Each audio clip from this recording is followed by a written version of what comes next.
This is part 1 of 4 of A Tribute to Canada. Today, we wander the corduroy roads and stand shoulder high with the Tragically Hip.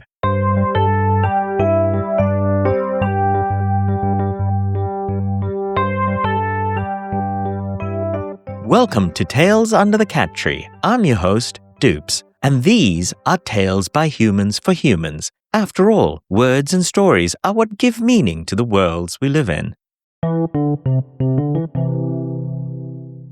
This is part 1 of 4 episodes celebrating Canada, one of the co-hosts of this year's World Cup.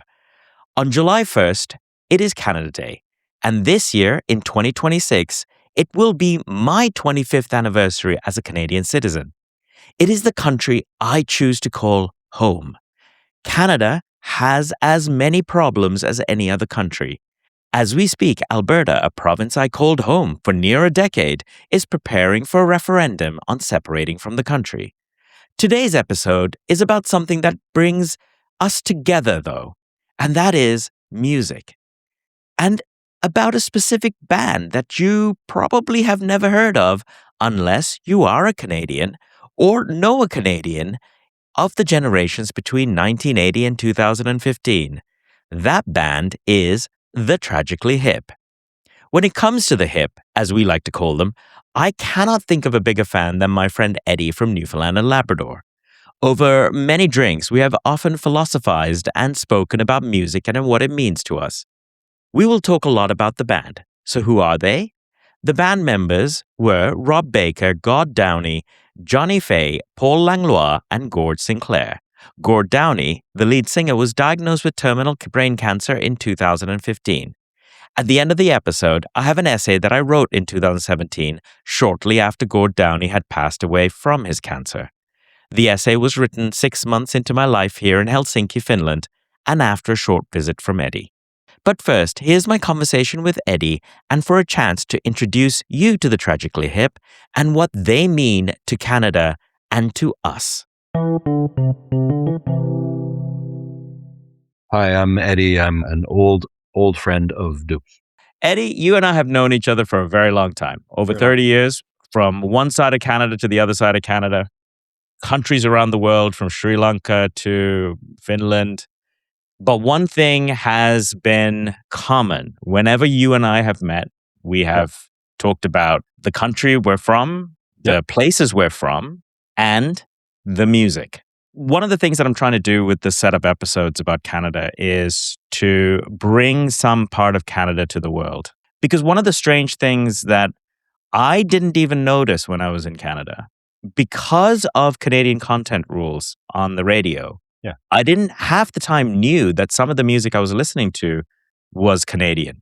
And it was a surprise to me when I left Canada for different places and when I was working in different places that nobody knew some of the music. And some of them were the biggest bands in Canada, such as the Tragically Hip. Yeah, well, I mean, that's the oddity of the hip, isn't it? That they're so well known, not just well known, so loved. So dearly loved in a way that goes beyond fandom, I think, amongst Canadians. That it's striking when you meet people from other countries who have no idea who they are. When you've been traveling around the world, have you ever introduced the Tragically Hip to the people you've worked with on ships and so on and so forth? Oh yeah, for sure. From early travels overseas, which of course were with you. Some of my first travels outside of North America, my very first time outside North America was with you. But even from that trip to, I mean, we talked about the hip, I'm sure, at that time. But then, like when I lived in Japan, I was there for years. I guarantee I put a lot of Japanese through brutal conversations of, you need to hear this song, you need to hear these lyrics, you need to read this at least. Yeah, so whether traveling or living in other countries or working on ships, I've had plenty of shipmates who've both gotten into the groove of the hip or have absolutely not enjoyed them. But very few, if any. I don't know if I've ever met anyone outside, like when I've been physically outside of Canada, I don't know if I've ever met anyone who knows the hip or who knew the hip, as it were. But easily the majority of people who I've subjected them to have loved them. So most people who are going to be listening probably don't know who the Tragically Hip are. And I would encourage them to go to YouTube right now, type the Tragically Hip and listen to a couple of songs. But for Canadians, the hip is almost, I think to me, the equivalent of the Beatles to the UK in some strange way. I don't know of many Canadians who wouldn't have an opinion about the hip. Certainly they would definitely know who the hip are. Yeah. I would argue that the hip are to Canada what the Beatles were to the world. That's a bold statement. More so than just to the UK. I think you'd probably find a higher proportion of Canadians who love the hip than you would Brits who love the Beatles. And yes, it is a bold statement. And I stand by it. We are a podcast of bold statements. Through your own eyes, explain what the hip was to you as you were growing up. Where to begin? I mean, the hip, the Tragically Hip, or as they are affectionately known to a lot of people, and it's also easier to say, the hip. You know, you got your 5-piece rock and roll band, 2 lead guitars, a bass, a drummer, and a vocalist. Boys from Kingston, Ontario. And to be fair, this is how much influence they had on me at a time when I, with absolutely no reason, with no justification whatsoever, I couldn't stand Ontario. I think what it was is this idea that Canada is Ontario, Ontario is Canada, bothered me a lot. And the hip, though they're from Ontario, or though they were from Ontario, they went so much beyond that to the sense that they actually represented much more Canada. You know, they weren't just an Ontario band. You know, they became a band that was truly Canadian and that extended, you know, like from Clackwood Sound to Cape Spear. All right, for those listeners who don't know, Clackwood Sound is in BC, on the west coast of Canada, the far west coast of Canada. And Cape Spear is the easternmost point in North America, and obviously the easternmost point in Canada. As I remember in the 90s, especially in the 90s, that was their pinnacle, really. I think that was the zenith of the hip until the final tour. But in the 90s, everybody loved the hip. So you had people who were into hip hop, you had people into death metal, grunge, folk, whatever. There were very few artists that everyone could agree on. And the hip was one of them. You know, it didn't matter largely, and, you know, I'm talking out of my ass a little bit, but largely everybody I knew loved the hip, regardless of their particular musical taste. I think the interesting thing that you brought up was shared experience. Mm. And I think when I think of what makes a place that you belong to or a group of people that you belong to, it's always about a shared experience. Yeah. And I think true love for a country or a place has to be experienced through multiple different types of shared experiences. Absolutely. Of course. You know, shared experiences of the land, of people, culture, language, and certainly music. Being originally from Labrador, I never really felt a strong connection to Canada. You know, this idea of Canada. We're not a nation state. We don't have a lot of shared experience. We don't share much, really, when it comes down to the differences between the provinces. But there's always been this push to create this idea of a Canadian nation, and we all you know, drink maple syrup and play hockey, and it's all sort of myth building. But the hip were not myth building. The hip became something that we all shared. They were a band that exceeded the provincial borders that, you know, we can't even sell beer across. But the hip made it across. The hip made it through all our borders, and they appealed to everyone. And I think that's a beautiful statement. That's the point I was trying to make. Top 3 songs. 50 Mission Cap. Why 50 Mission Cap? 50 Mission Cap, everybody knows it. You could argue the quintessential hip song. It really does strike a chord with Canadians more so than it would with anyone, I think, because it's very specifically about a Canadian, and it's very specifically about a hockey player scoring the last goal that he ever scored, winning the cup for the Leafs. And then he disappeared that summer. And then the Leafs didn't win another cup until the year his body was discovered, which is crazy, right? Like, it's a weird little story. You know, there's no cause and effect there. It's not like, oh, they found his body. Oh, well, we can win a cup again.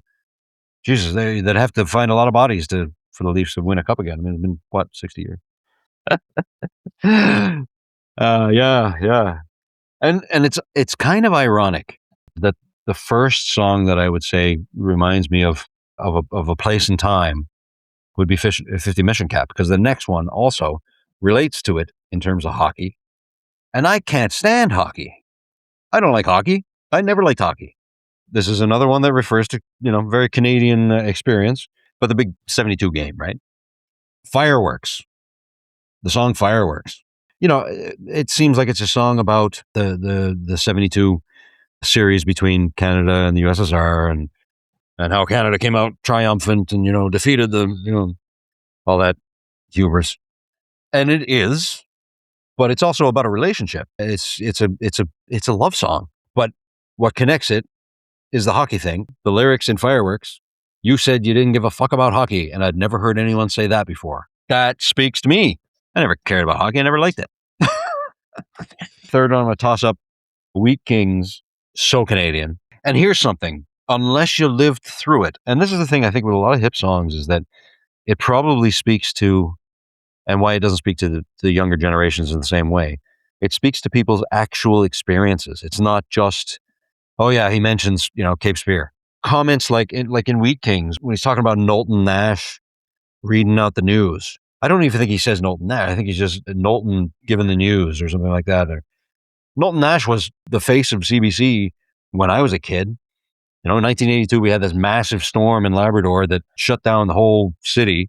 That's famous. They made T-shirts for it. There's a clip of Knowlton Nash on CBC talking about how it hit minus 100 in Labrador City today. Knowlton Nash was an icon, like Peter Mansbridge was later. So in Wheat Kings, he just mentions him offhand.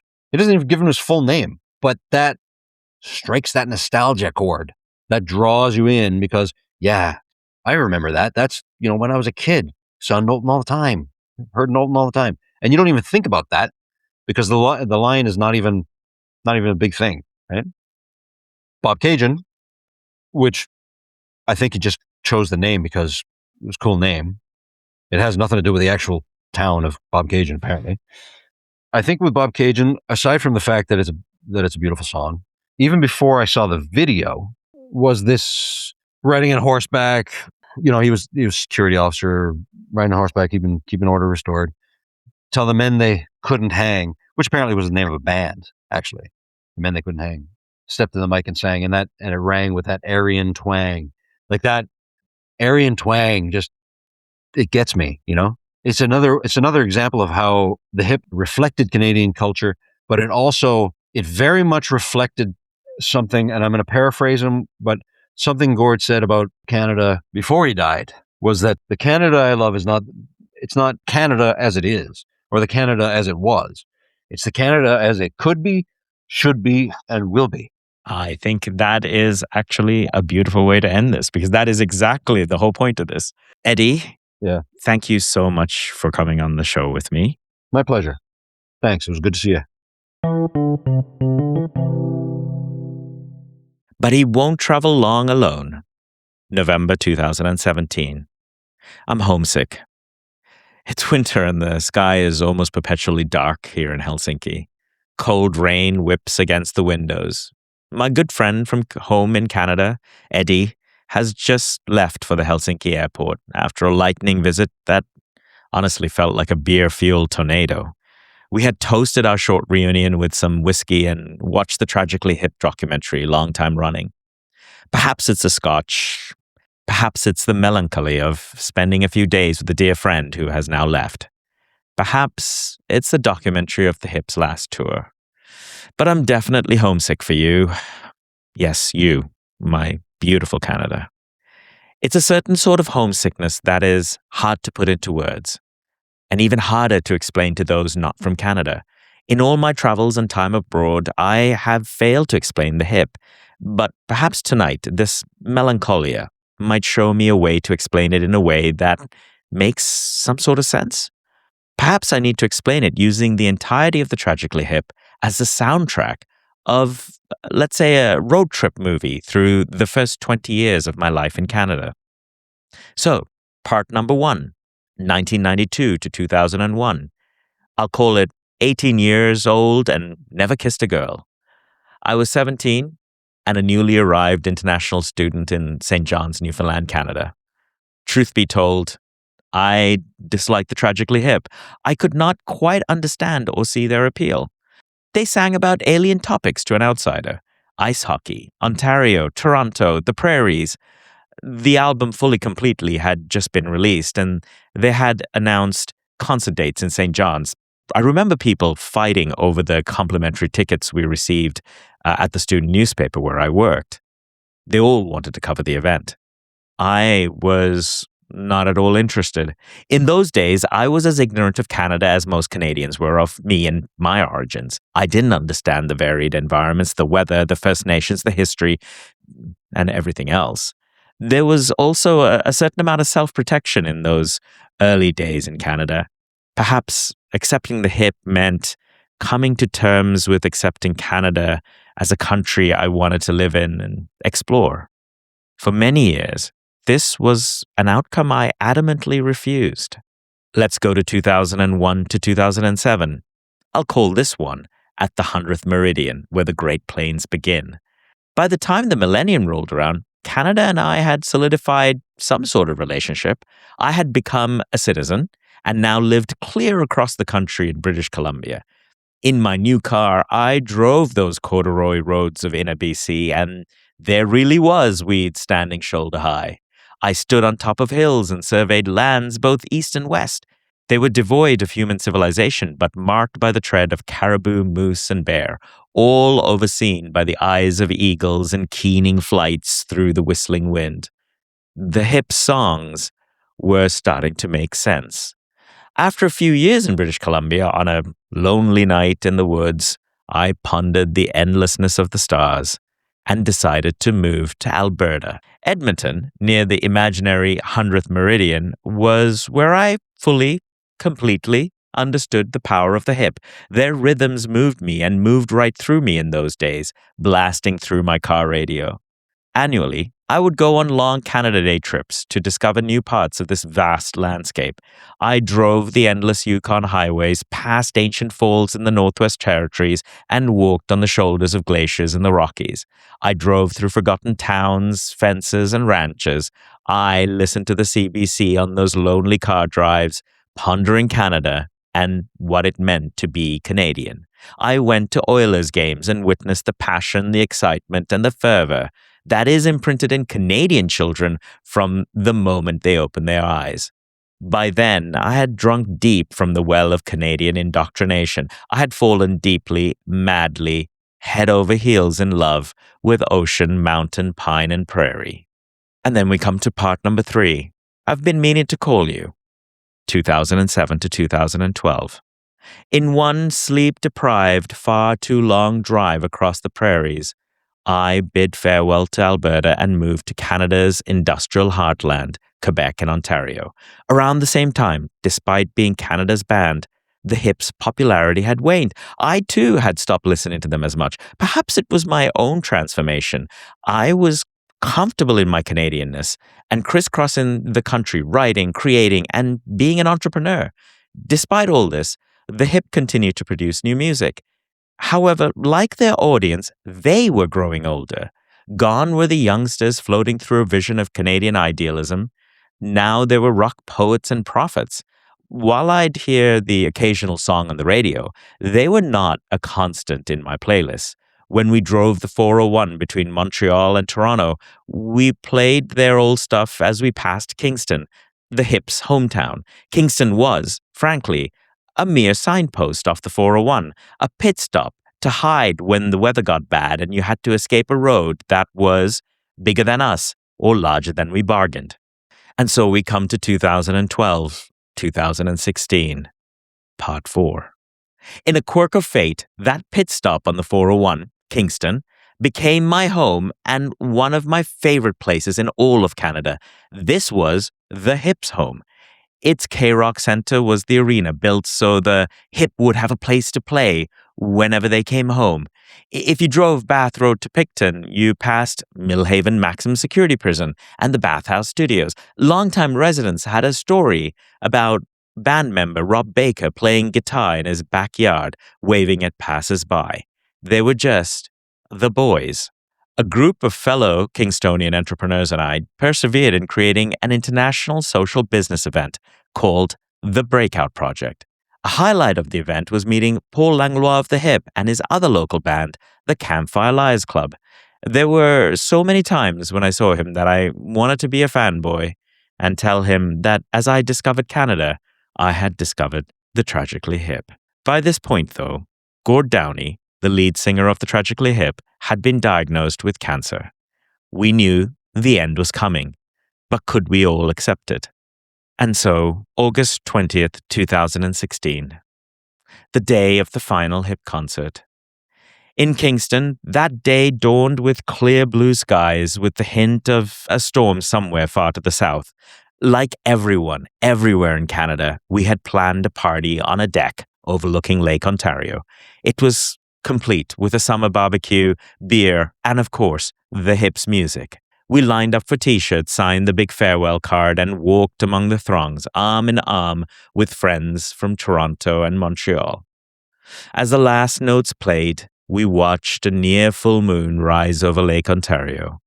If this was a farewell to Gord Downie, even the weather had complied. We laughed, we cried, and we celebrated. We talked about life over the past decades, all the friendships we had created, all the places we had been. I told the story of how I had once hated this band and refused to accept Canada as my home. We have come so far together, Canada. The Hip, my friends, and I. Less than a year later, my time in Kingston came to an abrupt end. I hadn't planned, nor had I wished for that ending. But every song has a final chord, and every concert, a final encore. To quote the Hip, I have the dream that you told me hidden within. Just a dumb little dream that you told me, probably nothing. Where I'm wild and lonely in a winter mind, and slowly I become less wild and loyal to the winter mind. What I want to become. This past weekend, listening to the Hip with Eddie while walking around Helsinki and talking about life in Canada, I reflected on what music means to me here in my new home, so far away from my old one. There's always new music to be discovered and new people yet to listen to great old music. The Hip can be relevant to those outside Canada. But first, I need to learn the songs and music in this new home that resemble what the Hip means to Canada. Maybe that way I can explain who Canadians are through our music. Thank you, Eddie, for joining me on the show and waxing poetic about the Hip. There's nothing that makes me more homesick than music, so I encourage everyone to check out the Tragically Hip on Spotify, Apple Music, or YouTube. I have links to some of their videos in my show notes. What did you think about our discussion? I would love to hear from you. Please get in touch at contact@dups.ca. Listen to the archives wherever you get your podcasts or at tales.dups.ca. That's tales.dups.ca. This podcast is about the worlds we create, the realities we conjure, and the wonders of the human imagination. This podcast, including its intro music, is produced, edited, and created by me, your host, Dileepa Wijewardena. If you are lucky enough to have a pet, give them some treats and a cuddle until we meet again for some tales under the cat tree.